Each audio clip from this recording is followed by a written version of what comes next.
നല്ല രുചിയുള്ള ഒരു ചിക്കൻ കറിയുടെ റെസിപ്പിയാണ് ഷെയർ ചെയ്യുന്നത്. ചപ്പാത്തിക്കും നെയ്ച്ചോറിനും ഒക്കെ നല്ല കോമ്പിനേഷനാണ്. അപ്പോൾ എല്ലാവരും ട്രൈ ചെയ്ത് നോക്കുക. എങ്ങനെയാണ് ചെയ്യുന്നത് നമുക്ക് വേഗം നോക്കിയിട്ട് വരാം. അപ്പോൾ ആദ്യം തന്നെ ചിക്കൻ മാരിനേറ്റ് ചെയ്യാനുള്ള മസാല ഉണ്ടാക്കാം. ഞാൻ മിക്സിയുടെ ചെറിയ ജാർ എടുത്തിട്ടുണ്ട്. അതിനകത്തോട്ട് ഒരു പിടി മല്ലിയില നന്നായിട്ട് കഴുകി ചേർത്തിട്ടുണ്ട്. പിന്നെ ചിക്കൻ ക്യൂബ് ഉണ്ടല്ലോ, മാഗി ക്യൂബ്, അതിൻ്റെ ഒരു പകുതി ഞാൻ എടുത്തിട്ടുണ്ട്. അത് കയ്യിലുണ്ടെങ്കിൽ ചേർത്ത് കൊടുത്താൽ മതി കേട്ടോ, സ്കിപ്പ് ചെയ്താലും കുഴപ്പമില്ല. പിന്നെ ഒരു പകുതി നാരങ്ങയുടെ നീര് ഞാൻ ചേർത്തിട്ടുണ്ട്, ചെറിയ നാരങ്ങയാണ്. അപ്പോൾ ഒരു 1/2 കിലോ ചിക്കൻ്റെ അളവാണ് കേട്ടോ പറയുന്നത്. പിന്നെ നമുക്ക് വേണ്ടത് വറ്റൽമുളകാണ്. അപ്പോൾ ഞാനൊരു 4-5 എടുത്തിട്ടുണ്ട്. അപ്പോൾ വറ്റൽമുളക് നന്നായിട്ട് കഴുകി ഒരു 15 മിനിറ്റ് ചൂടുവെള്ളത്തിൽ കുതിർത്തതിന് ശേഷം വേണം ഇതിലേക്ക് ചേർത്ത് കൊടുക്കാനായിട്ട്. ഇനി നമുക്ക് നന്നായിട്ട് അതൊന്ന് അരച്ചെടുക്കാം.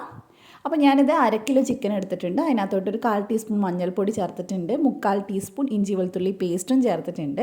ഇനി നമുക്ക് അരച്ചെടുത്തിട്ടുള്ള മസാല ഉണ്ടല്ലോ, അത് ഇതിനകത്തോട്ട് ചേർത്ത് കൊടുക്കാം. ഇനി നമുക്ക് ഇതിനകത്തോട്ട് ആവശ്യത്തിനുള്ള ഉപ്പും കൂടെ ചേർത്ത് കൊടുക്കാം. അപ്പോൾ ഇതാണ് നമ്മുടെ മാരിനേഷൻ എന്ന് പറയുന്നത്. ഒരു സ്പെഷ്യൽ ടേസ്റ്റാണ് കേട്ടോ. ഈ മല്ലിയിലേൻ്റെ കുത്തോ അങ്ങനെയൊന്നും ഉണ്ടാവില്ല, ഒരുപാട് മല്ലിയിലേൻ്റെ ഫ്ലേവർ ഒന്നും ഉണ്ടാവില്ല. പക്ഷേ ഒരു സ്പെഷ്യൽ ടേസ്റ്റാണ് കഴിക്കുന്ന സമയത്ത്. നന്നായിട്ട് മിക്സ് ചെയ്ത് നമുക്കിതിന് 1 മണിക്കൂർ ഒന്ന് മാറ്റി വെക്കാം. എനിക്ക് ഇൻസ്റ്റഗ്രാമിൽ ഒരാൾ പറഞ്ഞു തന്നിട്ടുള്ള ഒരു റെസിപ്പിയാണ് കേട്ടോ. ട്രൈ ചെയ്തപ്പോൾ എനിക്ക് നല്ല ഇഷ്ടമായി, അതാണ് ഷെയർ ചെയ്യുന്നത്. അപ്പോൾ ഞാനിത് ഒരു പാൻ വെച്ചിട്ടുണ്ട്. 1 മണിക്കൂറിന് ശേഷമാണ് അതിലേക്ക് 1 ടേബിൾ സ്പൂൺ വെളിച്ചെണ്ണ എടുത്തിട്ടുണ്ട്. സൺഫ്ലവർ ഓയിലായാലും കുഴപ്പമില്ല. അതിലേക്ക് കുറച്ച് കറിവേപ്പില ചേർത്ത് കൊടുക്കുക. അതുപോലെ തന്നെ ഒരു സവാള ചേർത്ത് കൊടുക്കുന്നുണ്ട്. ഒരുപാട് വലിയ സവാളയാണെങ്കിൽ ഒരു 3/4 കഷ്ണമൊക്കെ മതി.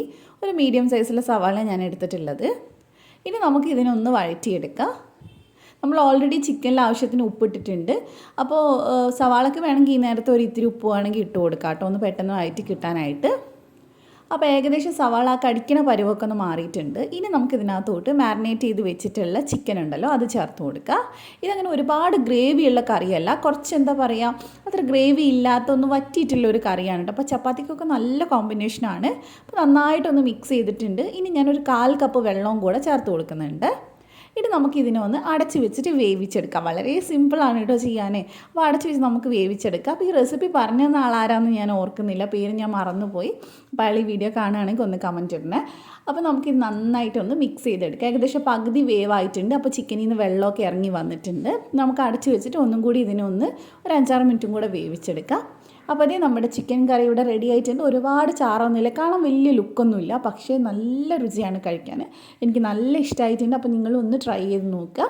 ഇത് ഞാൻ ഇതുപോലെ അല്ലാതെ ലാസ്റ്റായിട്ട് ഇതിലേക്ക് ഒരു 1/2 കപ്പ് നല്ല കട്ടിയുള്ള തേങ്ങാപ്പാൽ ചേർത്തിട്ട് ഉണ്ടാക്കിയിട്ടുണ്ട് കേട്ടോ. തേങ്ങാപ്പാൽ ചേർത്ത് ജസ്റ്റ് ഒന്ന് ചൂടാക്കി എടുത്തിട്ട് സെർവ് ചെയ്താലും ഭയങ്കര ടേസ്റ്റാണ്. അപ്പോൾ 2 രീതിയിൽ നമുക്കിത് ചെയ്തെടുക്കാൻ പറ്റും.